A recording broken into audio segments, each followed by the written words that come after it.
All right, TikTok. We have a good one for you here today. Today we had the opportunity to take our VIP delegation from the Department of Interior out to the Samoan Sunrise Show this morning with John Rayner.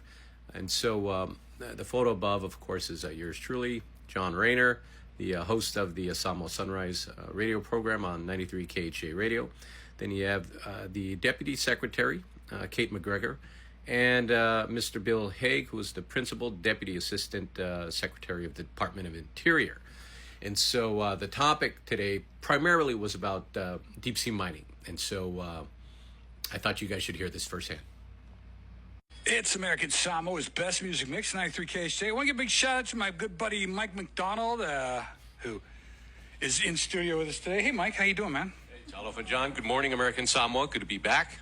And you are usually here when you come on here. Mike's been on the show with us like a gazillion times. So you're usually here way earlier than 8:20, right? Yeah. You were enjoying the sunrise, though. Yes. We have some special guests today, of course. And, okay. The mission this morning was to get out to Tula. All right. Before 6:30. 6:30 is sunrise, and so we made our way all the way out to the eastern tip of Tutuila. And, we watched that beautiful sunrise pop right up. Yeah, it doesn't get any better than that. Yeah, gazillion-dollar view, right? Yeah, a trillion, billion-dollar view. Absolutely. So one of our guests, actually two of our guests, are two VIP guests for Flag Day 2026. We have from the Interior, Deputy Interior Secretary Kate MacGregor. Good morning. Good morning. Talofa. Hey, there you go. You're like a local now. You've been here. I love it, though, because usually you guys, like, when you come through here, you're in like one barely a day. Oh, yeah, that's true. And you've been here close to a week, huh? Yes, we have. And also Principal Deputy Assistant Secretary of Insular and International Affairs. Say that 3 times fast. Here is Bill Hague. Hey, Bill. It's tough to fit all that on a business card, I admit. I was going to say, man. But we have been here more than a week, and we've seen almost every spot on the island. It's been terrific. All right. So apart from being dignitaries at our Flag Day, and thank you, by the way, for making the trip down here all the way from D.C. Amazing, yeah. What is the other purpose of your visit? Well, aside from seeing that gorgeous sunrise on the east side of the island, the big one that we've been talking with many folks on the island about is deep sea mining.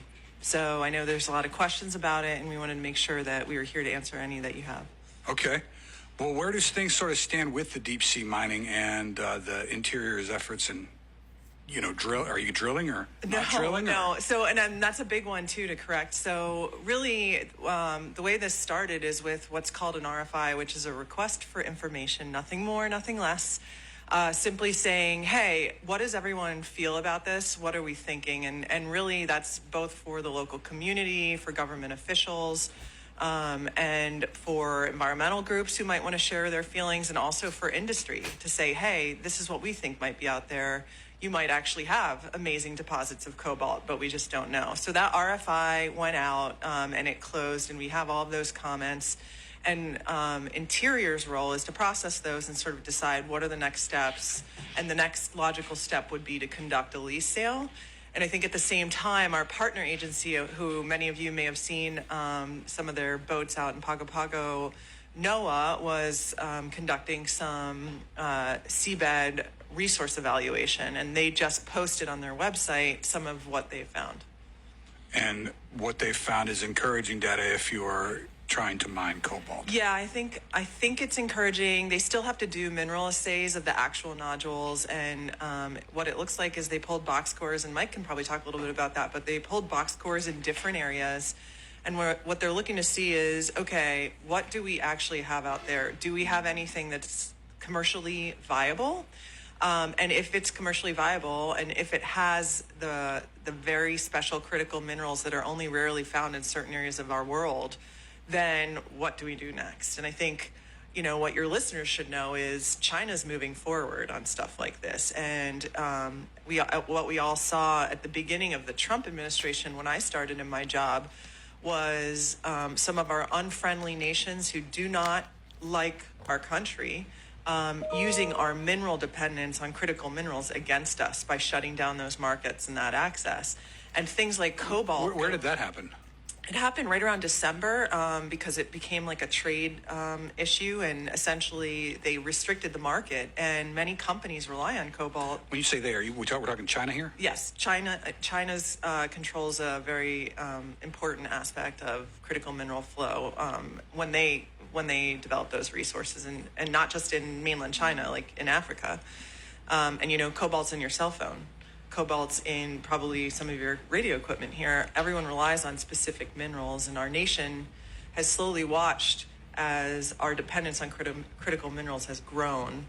What I was explaining to everyone, and stop me if I'm saying too much stuff, but the United States Geological Survey, which is also an interior bureau, puts out an annual report that says, hey, what minerals do we need to survive in this country? What do we rely on today? And what you see every year is this growing dependence on other countries who are the sole source, in some cases, of certain minerals that are so important to our daily life. And I think what the Trump administration is saying is we need to take control of this back. We need to do a better job. We need to control our own destiny, so to speak. So, sorry, that's our air conditioner. Oh, that's okay. It's run on cobalt. No, it's probably something in there. Yeah, right. Like manganese, So we can't. We're getting to a point in our country where we have this great technological revolution. Everyone's talking about winning the AI arms race, but you need certain minerals to create these incredible pieces of machinery. And if we don't do something, we're going to be fully reliant on other countries that might not be as friendly to us. And that's what this process is about. And the other thing is, we're not just doing it in American Samoa, so it's not just something that we're trying to identify off the waters here. It's also something that we're looking at in Alaska. It's something that we're looking at or talking about doing in the Atlantic. But really, we don't get to decide because mineral presence, not every acre of land in our country is blessed with the same mineral deposit. And we all know that. I mean, some areas have, just like some areas you can see a gorgeous sunrise, and some areas you can't. Some areas have lithium, some areas have copper, and some areas might be blessed with cobalt. So that's sort of what we're talking. That's what a mineral assay is. That's what this survey was doing. The mineral assay will cut these manganese nodules open and try to determine, okay, what level of presence of specific minerals are there. I see. Now, you have some special interest groups here that are sort of opposed to your efforts, that say that, this is Palangi, this is a colonial encroachment on indigenous resources and waters and sacred fishing areas and things like that. If somebody challenges you on that, Madam Deputy Secretary, how do you respond to that? Well, first, I'd say, we welcome everyone's opinion, and that's what makes our country great. Everyone has different opinions on every action that we take, and whether, what you're wearing is the right thing to wear today. Hang on, before you get into that, I want to pull up a quote. I'm going to give you this person's quote, and then you can directly rebut that. How's that? Okay, all right. Sabrina Suluai Mahuka, founder of American Samoa's Finafinao Foundation, said the people of American Samoa have opposed deep-sea mining in our waters from the very start. Yet this process continues to move forward as if our voices are optional. A 20-year lease on our seabed is not a minor decision. It is a long-term commitment with permanent implications and irreversible risks based on theoretical benefits. This ocean is our home, our children's future, and we cannot afford to gamble the foundation of our identity on unproven industry. I apologize for cutting you off there, but I just want to get the quote, and my internet's slow, so if you wanted to directly rebut that. She is right that it is a long-term decision that has near permanent impacts, but what it is and saying that development will unilaterally just be done without any attention to the environment couldn't be more false. Our laws that govern this process specifically say, and I was telling Mike, it's a 35-page bill. You can go read it. Maybe we'll send it to you to post if you want to. It'll probably put you to sleep, but it was written in the 1980s. There are other laws that go along with it, but they basically direct us to work on assessing environmental impacts, disclosing the environmental impacts, working through what are the local needs, understanding what the bathymetric environment is, doing surveys of the seabed, making sure you know what's there. We'd have to understand better the technology that would be used to develop those resources. We'd have specific parameters in a lease that basically says, hey, you need to make sure that everything you do mitigates for endangered and threatened species offshore. We'd want to understand what the impacts are to seabirds. What are the impacts to the fisheries? That's one thing I learned this week too, is I don't think I quite appreciated how important, especially the cannery and fishing is to American Samoa. So, all of those impacts, everything has to be assessed. And then if you issue a lease, it's very similar to other states in the lower 48 or Alaska even. When you issue a lease, you put parameters in that lease saying, hey, certain times a year, or that's not going to work for us, or certain things that are going on, or certain areas that we've identified on the seabed that are just far too special, not in that area. And that's part of this process. And what I've said to folks is if you stop the process too early, you won't get the scientific endeavor that's ongoing right now. You won't get the scientific information of, hey, we're going to better understand our seabed in this area. And that's an important part of any technological innovation, whether it's seabed mining, whether it's improving how we fish offshore, or whether it's, how you build your driveway. Everyone is doing things better. We do have the advantage today of our environmental laws and incredible technology where you can see exactly what's happening when you develop these resources. I was saying to somebody the other day, you can pop a drone up and look at what some things are doing when it comes to some of these vessels. So I have every faith in the technology of the United States and our ability to work together to do this right. And again, we don't know if we're going to do this because we don't know if we have these minerals in such strong commercial quantities. It certainly looks good based on the initial data. And I think, what I want the people of American Samoa to know is we are with you every step of the way. This is a process where we work together. We take that input and build it into the leases, the lease parameters, the mitigations, the requirements that any U.S. company, because it can only be a U.S. company, would have to do to develop. Now, have you met with some of our local leaders? You've been here about a week, like our governor and some of the legislators? Yes, sure have. Governor Pula was kind enough to invite me out here in the first place. I had the pleasure of working with him when I worked in the first Trump administration. He worked at the Department of the Interior. He's been a great partner. We met with Congresswoman Amada Radowagan. She's been great. And they had quite a few questions about what does BOEM do? What does NOAA do? What does this process look like? And making sure that we are following every environmental step and explaining what we do. And I think, that's on us. We need to communicate better. And that's why I'm so thankful you invited me this morning, because again, I think there's a lot of misinformation out there. And in this day and age, if you don't go pursue the other side of the equation, you're only going to hear one side. And any fake news, I believe our commander-in-chief calls it, right? That's correct. There is fake news. But, any new I understand the concern, because anything new when it comes to any development scenario, whether it's we're expanding the airport or we're building a new, energy development, a water project. Everyone is going to have concerns and questions. And what does this mean for our island? What does this mean for our people? And what does this mean for our way of life? And the big thing for me on this one is we don't know yet. We think you might have some incredible minerals.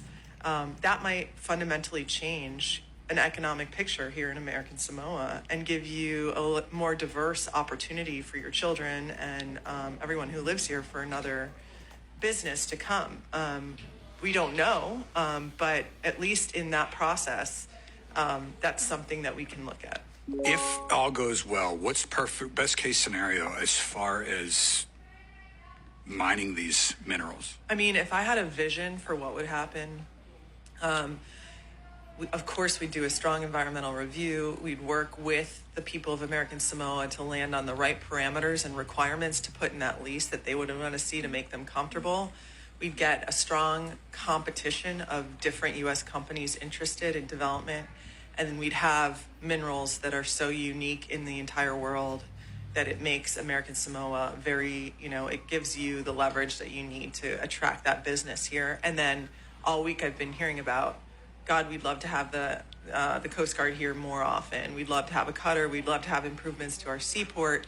And in a perfect world, we'd see smart development in the U.S. EEZ, creating minerals that our entire nation needs to retain our strength as an economic leader in the world. coming out of this American Samoa, made in America, and working to make this island and the infrastructure, the investments needed to make this island, and American Samoans have a better way of life here. Like the whole state of Texas it's kind of like finding oil in your backyard, and knowing that there's possible oil. That's exactly right. The entire economy of Houston is like, it's all based on oil surplus. Totally. And I've said, look at Alaska. When they first prospected up there, no one knew that there was going to be billions of barrels of crude oil that would power our country long into the future. Bill and I were talking about this. People used to say, oh, peak oil. We're going to run out of oil. Well, and we're finding oil all over the place. And innovation and technology is making it more recoverable and more affordable. And it's being done smartly. And the same can be said for minerals. We've been developing minerals on this earth for as long as man has been here. They've been finding minerals and finding uses for San Francisco Gold Rush, right? Right, exactly. Yeah. So, that always changes based on the tech and what the tech requires. But, this could be incredible. And what I want to tell you is, even if it's incredible, our job at Interior is to make sure it's done environmentally responsibly and that it's done according to the law. And that's what's important. I see. All right. So just a couple other questions here outside of that. Again, our guest, it's just a big deal. You are the Deputy Interior Secretary of the Trump administration, Kate MacGregor. So is that an appointed position? Yes. You're part of the cabinet? You were selected I'm the sub-cabinet. I'm the deputy cabinet. Yes. So the Interior Secretary then selects you? Yes. Okay. The president announced me. The Interior, both of them picked me, yes. The president announced you, though? Yes. He throws your name out there. I got tweeted. You did? I did. I got tweeted. Tweeted or Truth Socialed? Oh, it was probably Truth Social. 2016 it would have been a tweet, yeah. Yes. Well, yeah, I got tweeted then back for that job, too. Okay. Now, you are you're from the East Coast. You and I are kind of from the same area, actually. Pennsylvania. Yeah, what part of PA are you from? The Great Commonwealth of Pennsylvania. I was born in Phoenixville, so a small town. Close to what? Close to Valley Forge National Park. Oh, okay, yeah, there you go. Plenty of history there. Oh, wait, so I think I can speak this language. I'm an Eagles fan. Okay. I'm a Cowboys fan, so yeah. Wish I'd known that. Eagles, oh my gosh. Oh, no. Anyway, congratulations. You're on a good run right now. But so you're from the East Coast. You probably traffic, you went to UPenn, so I'm thinking those are some pretty ideologically left-leaning circles. What happens when you catch up with your classmates online and you're like, I work for the Trump administration? Oh, we're just yeah, they're like, oh, how could you do this? Actually, I have a lot of supportive friends who think it's really interesting. Even my friends, so I was on the rowing team. Also want to say, highlight of being an American Samoa, I got to row out in Pago. It was It was the coolest thing, especially the kids who were rowing. And I shout out to the kids who are competing in New Zealand. New Zealand, yeah. I hope they all win. But you rowed when you were at UPenn. Yeah, I rowed at Penn, and my rowing team has no political affiliation, but some of my best friends still are from my rowing team. And I have one from Berkeley who grew up in Berkeley, literally in the Bay Area. Okay, yeah. So, Berkeley, if you wear anything red, you're not allowed 100 miles near Berkeley. Right, exactly. And crazy. then another one who grew up in Connecticut. She lives in Philly now. She's a nurse. And then another best friend who's still living in Lancaster. They all are across the political map, but we still get together and we have these great conversations about what is Trump doing on this? And like you said, there's a lot of fake news. So I find myself often being like, that was not the intent. What we're doing here is creating leverage for America. These tariffs are putting us back on better footing and making our country more fair. The immigration thing cracks me up because everybody loses their mind. You had AOC in the white Princess Leia outfit crying in front of the fence for the photo op. And meanwhile, Obama was literally locking kids in cages and deporting people en masse. And nobody cared about that. Well, what I like is there's I probably should be careful, but there's actual videos of senators, Democrat senators, saying stuff like, we really need to protect our border. And it's the same senators now who are saying the exact opposite. And it's like, at the end of the day, we do have laws in this country. They matter. Maybe follow the law. Yeah. Social media, I think, just amplifies everything. And yeah, you get a lot of fake news for sure. Yeah. Eric Swalwell. Right. What a weirdo. Didn't see that coming. Oof. Yeah. Well. It's like Anthony Weiner 2.0. Remember that guy? Oh, I do remember him. Oh, man, that's too funny. Well, and Interior supports, just so, like, I know you guys see Interior as a very important job with Bill and Insular Affairs and making sure that the territories are absolutely represented, but Interior is also supporting DHS on the construction of the border wall. Because sometimes it crosses federal lands, and we work with them to help construct that border.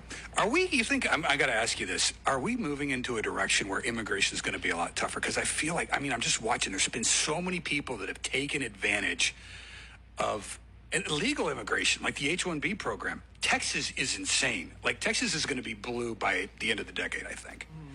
Like, but do you think that there will be harsher immigration controls as far as immigrating to the U.S.? Versus... I'm at Interior Department. I'm not at DHS, but I will say this. Everything that the White House has been tweeting, which is illegal immigration is down to record lows, almost like nothing, right? So I think the focus has always been America first. We need to take care of our country first, and that is across the board our directive. Now, all departments. This kind of does pertain to what we're talking about, because a lot of these are Trump. These are just part of his administration's directives. But what happens if somebody wins in 2026 that isn't Vance, that isn't a Republican, a Democrat, and the pendulum swings the other way, and you get these executive orders undoing stuff like that you just mentioned, the immigration, or your efforts here in American Samoa? Yeah. Well, what we saw that happen over the last 4 years. Yeah, it can definitely happen, and for sure. I think what people were kind of surprised, I remember when I left, people were kind of surprised, like, they're actually doing these executive orders to shut down offshore energy development in the Gulf. Like, the state of Louisiana was like, what the hell? That's our economy. So they did what they said they were going to do, and then took it into new directions that I had never envisioned our country would do. All I can say is thank God. I'm so proud to serve President Trump and Secretary Doug Burgum, and the work we do every day. It just makes me very proud to work in Interior. Okay. And fingers crossed you win in 2026 or pick up some seats in the midterms? I guess we'll see. Yeah, Virginia, man. Jeez. All right. Other question was our field representative locally was Lydia Faliafine-Nomura, who did a wonderful job for many, many years. She has since retired. Will you be appointing a new local field representative for her? We're actually looking at that right now. Bill, do you want to talk about that a little bit? Hey, Bill. I guess you came up with a question for me. Thanks. Yeah, we had Lydia was probably the best compliment to her field rep we had in the many different territories. And when you can find a person like that, you have to take advantage. So we will definitely be looking in the area, we want a candidate who's a self-starter and a smart thinker and someone who's dedicated to Samoa and our administration and our department. One thing we're also going to do is move a big chunk. We got a little, this is just office stuff, but we got a little heavy in D.C. And we have a Hawaii office, and the Hawaii office is going to double or more. So just be much closer, much easier one-stop flight to get here rather than 2 or 3. So when do you intend on having the position filled, best case scenario? I can't really give you that answer because we have restructured all across Interior. We just finished setting it up, so now we're moving out to the hiring phase. And that can take a little while. I can't give you a specific date. Will we have our own representative, though, or you were alluding to maybe will somebody who in Hawaii oversee American Samoa? Well, we'll probably have someone in Samoa and someone in Hawaii dedicated to Samoa. Okay. That's how you can't hold me to that, but that's kind of what we would anticipate. We're definitely going to structure ourselves more around each island, so that we're focused on helping that island and what the challenges are in that island. Like in Samoa, you guys have expressed interest for Coast Guard cutters. You definitely need to do some work on your ports. We need an FAA tower here. Well, some of the other islands have an FAA tower or their ports are fine and they don't need the Coast Guard, but they need, better nutrition regulations or a new hospital. So, if you have people dedicated to one place, focusing on the needs, we can get better results. That's how we're going to look at it. Well, thank you for coming down here. You know, there's one thing to get emails and photos on Facebook, and then there's another to actually come here and meet people and see what what we're dealing with. So I appreciate might that. apply for that job. Right. If I can see a sunrise like that. Post 2026, that might be the next. You have plenty to of come rowing. down. Yeah, exactly. You have to come down to see it and get to know the Yeah. people. Oh, well, we We appreciate met that. with the heads of the House and the Senate too. Yep, they were great. How'd that So- go? It was terrific. Wonderful people. Kind of expressed some of the opinions. We had the same discussion you and Kate just had. Very open, honest, and exploratory. And there's middle grounds where these things will work out. Definitely. Okay. All right. Well, thank you for the time. Kate, you did great. Bill, you too? Always on the radio, huh? Probably do this about once or twice a year, yeah? Okay. Thank you. All right. Hey, have a good trip, flight back, and Thank you so much, But yeah. yeah, please let's stay in touch. And big shout outs to Mike McDonald for setting all this up. Good dude there. Thank you, Thanks, Mike. Mike. 93 Thank you. KHT. Back after this. All right, well, there you have it. That was a long one, so I hope you made it all the way to the end. There was a lot of good stuff in there that I hope you appreciate. I certainly did appreciate Deputy Secretary MacGregor, as well as PDAS, Bill Hague, accepting that request to come in and speak directly to the people. Again, I hope you enjoyed it. I hope you find value in hearing directly from these fine folks. And again, thanks to John Rayner and KHJ Radio for always being so accommodating. But let me know what you think.